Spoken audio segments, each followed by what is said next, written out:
आइए आपको सीधे लिए चलते हैं। शम्स खान हमारे सहयोगी इस वक्त न्यूज रूम से हमारे साथ इसी खबर पर जुड़ रहे हैं। शम्स, सबसे बड़े जो सवाल खड़े हो रहे हैं वो इसकी गिरफ्तारी के इर्द गिर्द, क्या ये सरेंडर था, क्या ये गिरफ्तारी थी? दूसरी बात, जब ये धौंस के साथ वहां चीख रहा था कि मैं विकास दुबे हूं कानपुर वाला, ये धौंस थी या फिर ये ऐलान था कि मैं पकड़ा गया हूं जिंदा, एनकाउंटर ना हो जाए मेरा, ये डर था? क्या समझ में आ रहा है?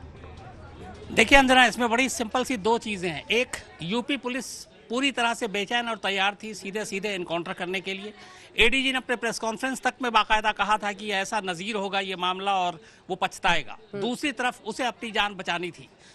जिस तरीके से ये जो दो लाइनें हैं कि देखो पकड़ा गया या मैं हूं विकास दुबे कानपुर वाला, ये सीधे सीधे वो बता रहा है कि मैं गिरफ्तार हुआ हूं, मैं जिंदा गिरफ्तार हुआ और मेरा एनकाउंटर अब नहीं हो सकता। इस बात की गारंटी है क्योंकि कैमरे पर भी है, उस महाकाल के मंदिर में सीसीटीवी कैमरा भी है और उसे ये सब कुछ पता है और इसीलिए उसने सही जगह सही वक्त सब कुछ अपने हिसाब से चुना।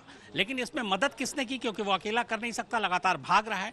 बड़ा सवाल ये है, हालांकि एक बहुत नज़दीकी कनेक्शन ये है कि वहाँ से कुछ ही दूरी पर एमपी में ही उसका ससुराल है शहडोल में, और वहाँ के लोगों के संपर्क में था।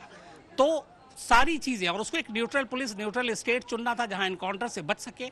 लगातार कोशिश थी उसकी, अलग अलग जगहों पे वकीलों से भी संपर्क कर रहा था। तो उसका सीधा सीधे मकसद था कि उसका एनकाउंटर नहीं होना चाहिए, वो जिंदा पकड़ाए, और इस मामले में वो कामयाब रहा। यूपी पुलिस इस मामले में नाकाम रही।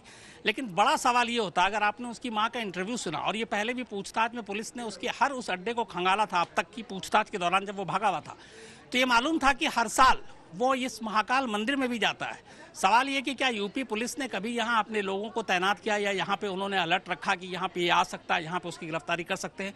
बिल्कुल नहीं, क्योंकि यूपी पुलिस तो अंधेरे में थी। सुबह जब खबर आई एमपी पुलिस की तरफ से, उसके बाद उनको ये पता चला, जब फोन गया लखनऊ तब पता चला कि ये गिरफ्तार हुआ है। तो कुल मिलाकर यूपी पुलिस अपनी तरफ से कोशिश जरूर कर रही थी, लेकिन उनकी कोशिश का अंजाम एक ही था, वो था एनकाउंटर। और विकास दुबे की कोशिश ये थी कि वो जिंदा पकड़ाए, जगह सही हो जहाँ पे वो सेफ हो, और वही काम किया। और इसीलिए जो उसकी लाइन है, वो लाइन ठसक से ज्यादा ये है कि देखो ये ऐलान है कि मैं विकास दुबे हूं, मैं जिंदा पकड़ाया हूं, अगर मेरे साथ कुछ होता है तो अब मान के चलना कि कुछ गड़बड़ होगा और पुलिस कस्टडी में एनकाउंटर होगा, तो फिर सवाल भी उठते हैं। तो यहाँ पे सीधे सीधी दो लड़ाई थी, एक को मारना था और एक को पकड़ना था, और वो अपने आप को उसने सरेंडर करा लिया। गिरफ्तारी का सवाल ही नहीं उठता है। इसलिए नहीं उठता है कि सुबह तक उज्जैन की पुलिस या उज्जैन के प्रशासन तक को उसकी मौजूदगी के बारे में कोई जानकारी नहीं थी। अगर आप सारी चीजें देखें और सिलसिलेवार, चाहे वो कलेक्टर हो, पुलिस हो, विटनेस हो, सारी चीजें एक ही तरफ इशारा करती हैं। वो अचानक आता है, अचानक सामने कुछ लोगों को शक होता है, उसके बाद वो चीखता है, और उन लोगों की मौजूदगी में, आम लोगों की मौजूदगी में कैमरे पर फिर वो एलानिया ये बताता है कि मैं हूं विकास दुबे, जिसकी तलाश हो रही है पिछले 6-7 दिनों से, और देखो अब मैं गिरफ्तार हो रहा हूं। आगे का आप लोग देखो। 5 लाख का इनामी बदमाश था, गैंगस्टर कहिए।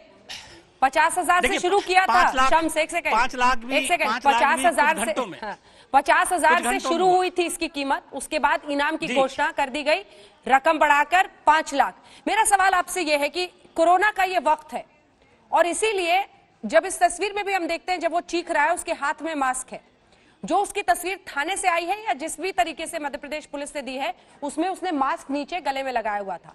तो मास्क भी ऐसे वक्त पर उसके लिए बहुत बड़ा कवच बन गया अपनी पहचान छिपाने के लिए। लेकिन कलेक्टर भी उज्जैन के बता रहे हैं कि जब वो मंदिर में गया, कुछ लोगों को शक हुआ, आईडी कार्ड मांगा, आईडी कार्ड उसने किसी और की दिखा दी, चेहरा मिला नहीं, उसके बाद से मामला आगे बढ़ा। दोनों चीजें, इसी मास्क की वजह से वो कानपुर से निकला, इसी मास्क की वजह से आपने फरीदाबाद के सीसीटीवी कैमरे में देखा होगा। मास्क कोरोना के दो लोगों के लिए जरूरी हो गया, लेकिन इसके लिए एक ढाल बन गया था अपना चेहरा छुपाने के लिए, और इसीलिए ये पकड़ में भी नहीं आया। तो हर जगह मास्क ने इसको बचाया, ये जरूरी है। आईडी कार्ड को लेकर अगर बात करें तो फरीदाबाद में भी उस गेस्ट हाउस में इसकी एंट्री हो जाती, लेकिन जो मैनेजर ने जब आईडी कार्ड मांगा और उसको कुछ डाउट हुआ, तब उसने वो रूम नहीं दिया। दोनों चीजें। जहां तक आप इनाम की बात कर रहे हैं, ये शायद पहला ऐसा गुंडा होगा जो घंटों के हिसाब से जिसके इनाम बढ़े, सीधे 50,000 से 5 लाख। लेकिन हैरत इस बात की होती है कि सिर्फ 7 दिन पहले तक, ये बाकी छोड़ दीजिए, अपने कानपुर के उस बिकरू गांव या चौबेपुर थाने तक का मोस्ट वांटेड क्रिमिनल नहीं था, जबकि सीओ के लेटर के हिसाब से इसके सर पर कम से कम 150 मुकदमे दर्ज हैं। 6 से ज्यादा मुकदमे जिस क्रिमिनल के ऊपर हों, यूपी पुलिस का आदेश है कि उसको मोस्ट वांटेड की सूची में शामिल करे। लेकिन आज तक न ये टॉप 10, न टॉप 25, न टॉप 50 किसी में नहीं था। आज भी ये टॉप 3 में है। इनाम 5 लाख रुपए जरूर है, लेकिन ये सब कुछ 6-7 दिनों में हुआ। अगर 8 पुलिस वालों की शहादत ना होती तो शायद ना ये इनाम होता, ना ये मोस्ट वांटेड होता, और जो आदमी एक थाने में घुसकर एक मंत्री का कत्ल करने के बावजूद बरी हो जाए क्योंकि पुलिस वाले तक गवाही ना दे सके, उसका बाकी क्या अंजाम होता है या आप हम बेहतर समझ सकते हैं। लेकिन चूंकि मामला 8 पुलिस वालों की मौत का है, इसलिए सब कुछ हुआ। हालांकि आज भी यही डाउट है कि ये जो 7 दिन इसको जिंदगी मिली, ये जो मोहलत मिली और ये जो सरेंडर हुआ, ये सिर्फ मेहरबानी है उन यूपी पुलिस के लोगों की जो शायद इसके पेरोल पे भी हैं, इससे तनख्वाह लेते हैं। और इस बात का जिंदा सबूत है चौबेपुर थाने के दरोगा और चौबेपुर थाने की एक चौकी के इंचार्ज की गिरफ्तारी, जो बताते हैं कि क्या रिश्ता है इन दोनों का। और रिश्ता यहाँ तक नहीं है, ये फिर आला अफसरों तक जाता है। एसएसपी पे भी सवाल उठे, एसटीएफ के डीआईजी का तबादला करके उनको पीएसी में भेज दिया गया है। अगर ईमानदारी से जांच होती है, बात दूर तक जाएगी। बिल्कुल, बात दूर तक जाएगी अगर ईमानदारी से जांच हो। और अब धुरी पूरी मामले की इसी पर अटकी हुई है कि क्या उस अंजाम तक ये पूरी तफ्तीश पहुंचेगी जब नेक्सस तक सामने आए। नेक्सस अगर सामने नहीं आता है तो ये पूरी गिरफ्तारी जो है वो उस अंजाम तक नहीं पहुंचेगी जो उत्तर प्रदेश में होनी चाहिए। एल.एन. राव हमारे साथ जुड़ रहे हैं, फॉर्मर डीसीपी दिल्ली पुलिस के, और राजीव राय जी हमारे साथ समाजवादी पार्टी के नेता प्रवक्ता जुड़ रहे हैं। राजीव राय जी, सबसे पहले आपकी प्रतिक्रिया मैं लूंगी।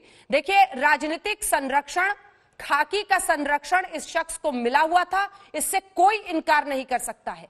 हर पार्टी में इसकी पहुंच थी, इससे भी कोई इनकार नहीं कर सकता है। लेकिन आज इसकी मां का ताजा बयान आया है जिसमें वो साफ कह रही हैं कि वो बीजेपी में, भाजपा में इस टाइम नहीं था, वो तो अभी सपा में था। आपका जवाब इस पर? अंजना जी, आप बहुत वरिष्ठ पत्रकार हैं और मैं आप जैसे कुछ लोगों से जरूर उम्मीद करता हूं कि जो नैरेटिव सेट करने की कोशिश की जा रही है वहां आप जैसे लोगों का काउंटर होना जरूरी है, समाज के हित में और राजनीतिक हित में, देश के हित में। मैं ये कहना चाहता हूं कि पहले दिन माता जी ने कहा था कि वो अपराधी जब से हो गया था, बेकाबू हो गया था, 8 साल से मैं उससे अलग रह रही थी। माता जी पर मैं कोई टिप्पणी नहीं करना चाहता हूँ। माता जी ने जब वो 8 साल से अलग रह रही है, पहले खुद ही कह दिया, वो एक प्रूफ हो गया। जो एसटीएफ में पुलिस के सामने पुलिस के रिटायर्ड अधिकारी है, एक बालिया बयान दिया गया था, उन लोगों से पूछताछ तक नहीं हुई। और जो ये नैरेटिव समाजवादी पार्टी को फिक्स करने के सेट कर रहे हैं, मैं एक ही आपसे पूछा हूं, अगर इससे बेहतर कोई सुझाव हो तो आप भी दे दीजिए कि पहले दिन से हम बोल रहे हैं और आदरणीय राष्ट्रीय अध्यक्ष जी ने भी आज बोला है कि उसके सीडीआर को सार्वजनिक कर दिया जाए, जिससे दूध का दूध और पानी का पानी हो जाए, और फिर आपके चैनल पर ये बात हो जाए कि फलाने अधिकारी अगर उसने हमारे पार्टी के भी लोग हैं तो उनको भी फांसी पर लटका दिया जाए। इसको पॉलिटिकल देने के बजाय इसको आप समझ नहीं रहे, 50 टीमें लगी हुई है और 500 किलोमीटर फरीदाबाद, 900 किलोमीटर उज्जैन, और ये सरकार के लोग अगर उसको नहीं मदद कर रहे हैं तो कैसे फरीदाबाद, कैसे उज्जैन, कैसे दिल्ली, इतनी सीमाएं कैसे पार कर लेगा।